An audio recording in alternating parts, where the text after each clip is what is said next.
Each year, millions of visitors flock to Bethlehem, and whether it's the draw of Music Fest or Celtic Classic or Christmas, or just to check out a World Heritage Site, a big part of the draw is the charm of Bethlehem. And looking around today, it's easy to see that charm, that quaintness, and the uniqueness that sets this city apart from other places. Yet about 50 years ago, there were people who proposed to demolish Broad Street from New to Main, and then from Main to Church. The plan was to rebuild an aging city and create a new and very modern downtown in its place.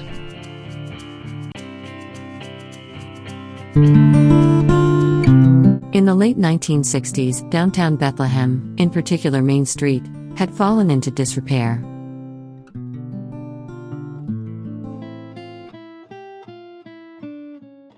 In 1969, the firm Clark and Rapuana was hired to do a study of the downtown. Their recommendation was to tear most of the existing structures down, build 2 large department stores, and fill in other shopping areas, in an attempt to compete with Allentown and other nearby shopping malls. By 1974, with a new mayor in office, the fight over whether or not this plan should go into fruition had been ongoing for almost 5 years. The new city planner hired the Westchester-based company National Heritage Corporation, who recommended elevating Bethlehem's colonial and Moravian history and making the downtown area more pedestrian-friendly, a move in sharp contrast to many of the current trends of the day.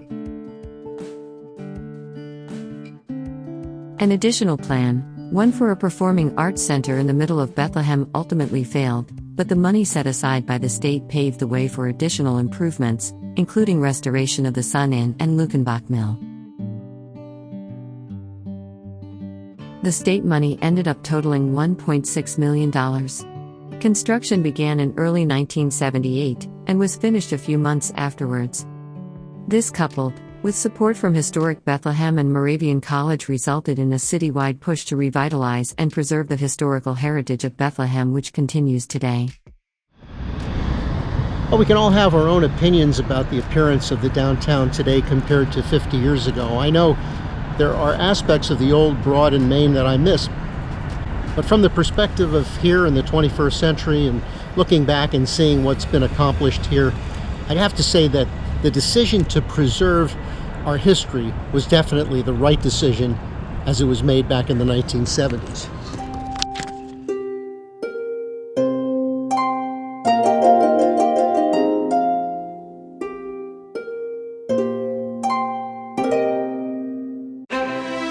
And there's really one person who should get the credit for doing that.